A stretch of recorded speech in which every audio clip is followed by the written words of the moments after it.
I've been using the word consistency since day one, and I've been using it a lot. You have to admit, you're probably sick of hearing it. I know all you guys are, but it's so important. And why do I keep bringing up that word? And the reason is because when things are consistent, once you see something, the mind works like this visually. If there is something that is consistent, it reinforces the original tenfold, okay? If the things aren't consistent, there's nothing to reinforce, okay? So in other words, if I look at a logo, all right, and then I look away and I look elsewhere and I see that logo again, if it's consistently presented, it's going to be locked in pretty deeply in my subconscious and in my psychological mind. Now, same scenario. We've got a logo. We look at a logo in one presentation. Okay, then we look at it in a completely different presentation. And now all of a sudden there's nothing to lock in because there's no consistency. Branding, specifically branding as it relates to introducing yourself as a graduating designer into the design field, as someone presumably open for hire, I think branding is very, very important because it tells the recipient that you understand the value of consistency. Okay, we've got this logo. Got the mark on the left, you got the bar, you got the name and title on the right. Okay, this logo is completely different. You've got the mark in the middle, you've got the bar, the name is centered underneath, but you don't have a title. So you've got two presentations right now, two different logos. Okay, that's an issue in branding. Easy fix here, Michael, easy fix. I take this, forget this whole thing right here, get rid of it. Take this logo right here, place it right here on the letterhead. Then take this same format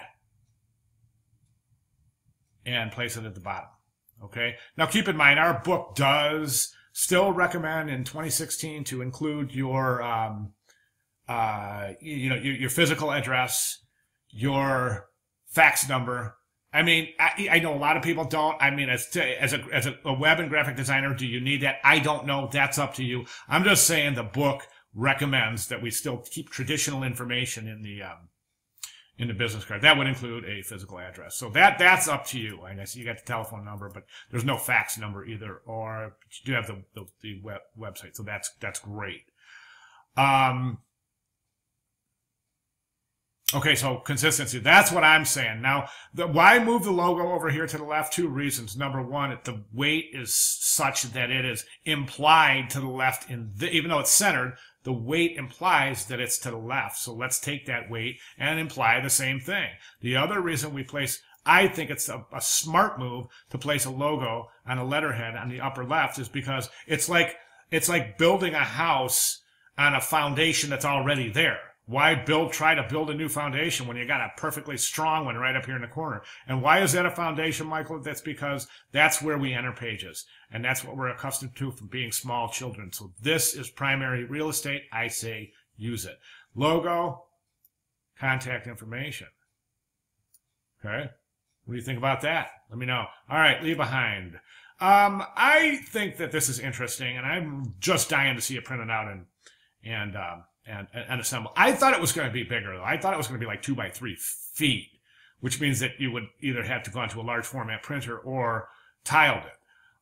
Either way, I thought it was going to be very interesting. It still is, but the thing that I'm seeing is this, Michael, is that the front of the portfolio poster does not visually resemble the back. And the reason being is that you've got these really cool little typographic compositions all over the front. Really cool, but you got none in the back. And you got areas that are begging for these little typographic compositions.